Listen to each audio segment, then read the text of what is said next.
राजनीति हो या जीवन का कोई बड़ा मोड़, कुछ तारीखें इतिहास बदल देती हैं।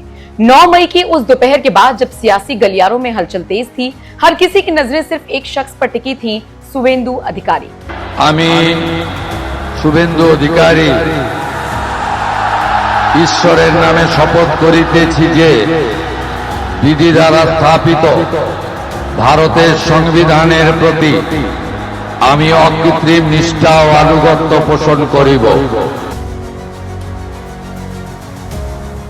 आखिर 9 मई के बाद ऐसा क्या हुआ कि उनके हर एक फैसले ने विरोधियों की रातों की नींद उड़ा दी?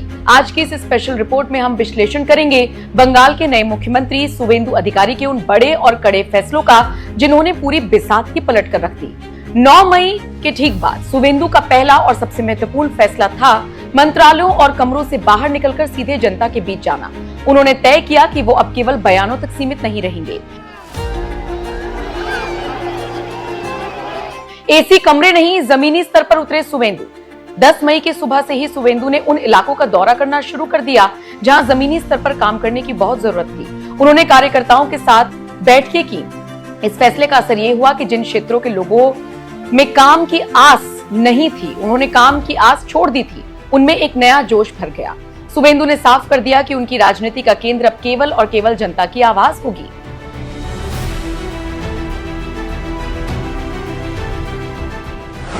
आक्रामक कानून और प्रशासनिक रुख। शुभेंदु का दूसरा बड़ा फैसला था कि सिर्फ सड़कों पर ही नहीं बल्कि कानून के दायरे में रहकर विरोधियों को घेरना। उन्होंने कानूनी सलाहकारों की एक कोर टीम बनाई। शुभेंदु ने भ्रष्टाचार और प्रशासनिक अनियमितताओं के खिलाफ कई जनहित याचिकाएं दायर करने का फैसला किया। उन्होंने सीधे तौर पर व्यवस्था में बैठे उन लोगों को चुनौती दी जो अब तक खुद को सुरक्षित समझते थे। इस फैसले ने उनके विरोधियों को बैकफुट पर धकेल दिया। युवा लीडरशिप को आगे बढ़ाना। शुभेंदु अधिकारी ने पुराने ढर्रे की राजनीति को पीछे छोड़ते हुए युवा शक्ति को बढ़ाने का काम किया।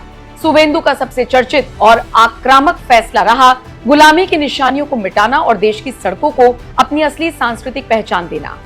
उन्होंने साफ शब्दों में घोषणा की कि अब देश और राज्यों की सड़कों पर आक्रमणकारियों और मुगलों के नाम बर्दाश्त नहीं किए जाएंगे।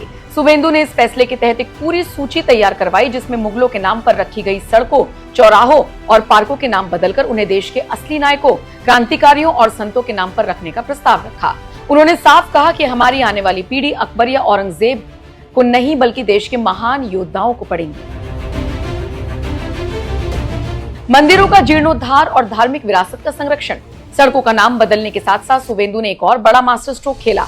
मंदिरों को लेकर ऐतिहासिक फैसले लिए।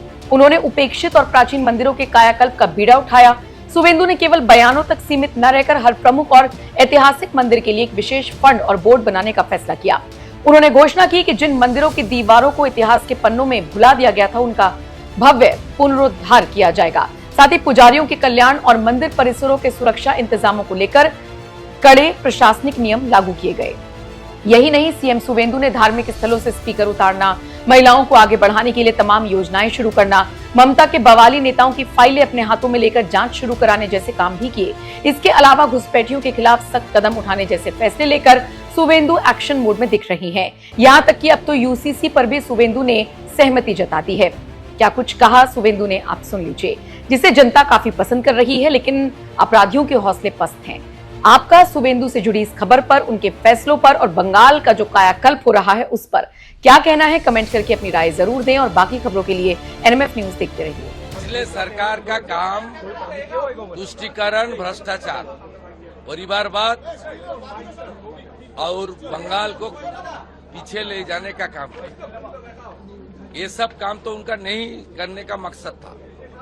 राष्ट्रवाद, देश प्रेम, ऋषि बंकिम चंद्र, कवि गुरु, ये सब काम उनका नहीं करने का, उसका एजेंडा में नहीं था। अभी राष्ट्रवादी सरकार आया, ये सब काम होगा।